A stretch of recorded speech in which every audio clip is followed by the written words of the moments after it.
வணக்கத்துக்குரிய தனுசு ராசி நேயர்களே, 2017ஆம் ஆண்டு மே மாதத்துக்குரிய ராசி பலனை நாம் இப்பொழுது காணவிருக்கின்றோம்.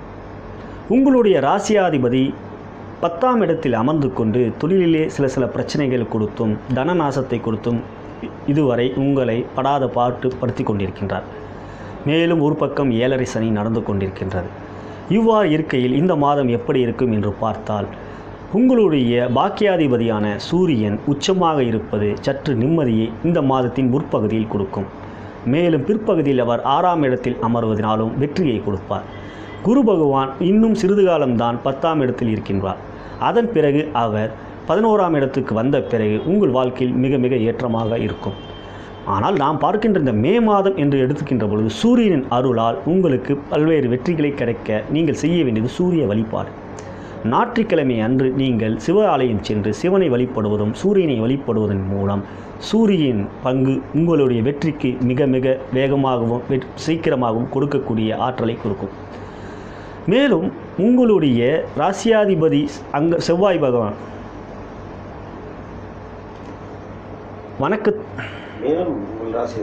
மேலும் உங்களுடைய ராசியாதிபதியான குரு 10இல் அமர்வதினால் அவரை எவ்வாறு பரிகாரத்தின் மூலம் சரி செய்வது என்று பார்த்தால், ஆஞ்சநேயர் வழிபாடின் மூலம் நீங்கள் அவற்றை நிவர்த்தி செய்ய முடியும். குருவின் தாக்கம், அதாவது கெடுபலன்களை குறைக்க முடியும்.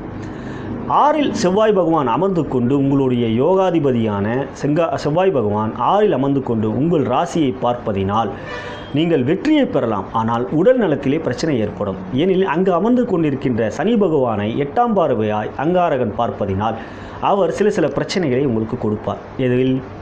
உடல் நலத்தில். உடல் நலத்தில் நீங்கள் கொஞ்சம் எச்சரிக்கையாக இருக்கணும். நிச்சயமாக உங்களுக்கு இந்த மாதம் மருத்துவ செலவுன்னு ஒன்று இருக்குது. ஏன்னா விரயஸ்தானத்தில் இருந்த சனி பகவான் உங்களுக்கு இப்போ ஜென்ம ராசியில் இருப்பதினால் மருத்துவ செலவு இந்த மாதம் உங்களுக்கு ஏற்படலாம். ராகு பகவானும் 9ஆம் இடத்தில் உட்கார்ந்து அவர் உங்களுக்கு கிடைக்க வேண்டிய நற்பலன்களை கெடுத்து கொண்டிருக்கின்றார். இவரை நீங்கள் பரிகாரத்தின் மூலம் எவ்வாறு சரி செய்வது என்று பார்த்தோமானால் துர்க்கை வழிபாடு செய்ய வேண்டும். பொதுவாகவே தனுசு ராசி நேயர்கள் சிவனை பக்தனாக இருப்பார்கள்.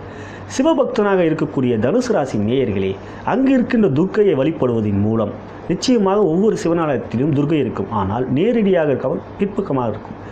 அங்கே போய் நீங்கள் வழிபடுவதன் மூலம் துர்க்கையை உங்களுக்கு நன்மை செய்யும். ஆனால் நீங்கள் தனியாக இருக்கிற துர்க்கைக்கு, அதாவது துர்க்கை கோயிலுக்கு சென்று வழிபடக்கூடாது. சிவ ஆலயத்தில் இருக்கின்ற துர்க்கையை வழிபட வேண்டும். அப்பொழுதுதான் சூரியனின் அருள் உங்களுக்கு பரிபூர்ணமாக கிடைக்கும், துர்க்கையின் அருளும் பரிபூர்ணமாக கிடைக்கும். இவ்வாறு கிடைக்கின்ற போது ராகு சூரியனோட வீட்டில் இருப்பதினால் அவர் உங்களுக்கு நன்மையை செய்வார். இதுவே உங்களுக்கு நான் சொல்கின்ற மிக சிறந்த பரிகாரம் ஆகும். மொத்தத்தில் இந்த மாதத்தில் உங்களுக்கு மருத்துவ செலவு உள்ள மாதமாக இருக்கின்றது. மற்றபடி சூரியனின் அருளால் உங்களுக்கு வெற்றியை தரும்.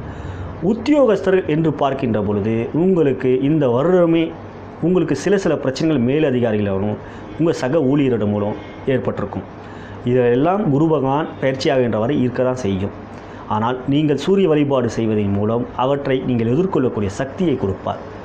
வியாபாரிகள் என்று பார்க்கின்ற பொழுது 10இலே குரு பகவான் இருப்பதினால் புதிய முயற்சிகளை தவிர்ப்பது நல்லது.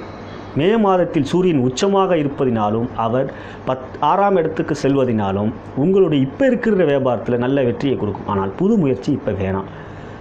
அதே போன்று பார்த்தீங்கன்னா மாணவர்கள் என்று பார்க்கின்ற பொழுது கல்விக்குரிய புதன் பகவான் 5ஆம் இடத்தில் இருப்பதினால் அது அவரோட பகை வீடு என்றாலும் 5ஆம் இடம் நல்ல இடம்தான். ஆகையால் நீங்கள் போராடித்தான் வெற்றியை பெற முடியும். போராடினால் உங்களுக்கு வெற்றி நிச்சயம்.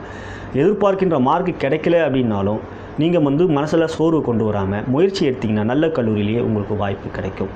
பெண்கள் என்று பார்த்தோமானால் ராகு பகவான் 9இலே அமர்ந்து கொண்டு குடும்பத்திலே சில பிரச்சனைகளை ஏற்படுத்தி கொண்டிருப்பார். அவற்றை சரி செய்ய வேண்டும். நான் ஏற்கனவே கூறியது போல் சிவ ஆலயத்தில் உள்ள துர்க்கை வழிபடுவதிலும் பிரச்சனைகளை தீர்க்க முடியும். இவ்வாறு பார்க்கின்ற வகையில் இந்த மாதம் தனுசு ராசி நேயர்களுக்கு கலவையான மாதம்தான். கொஞ்சம் பிரச்சனையும் இருக்கும், கொஞ்சம் வெற்றியும் இருக்கும் என்று கூறிக்கொண்டு விடைபெறுகிறேன். நன்றி, வணக்கம்.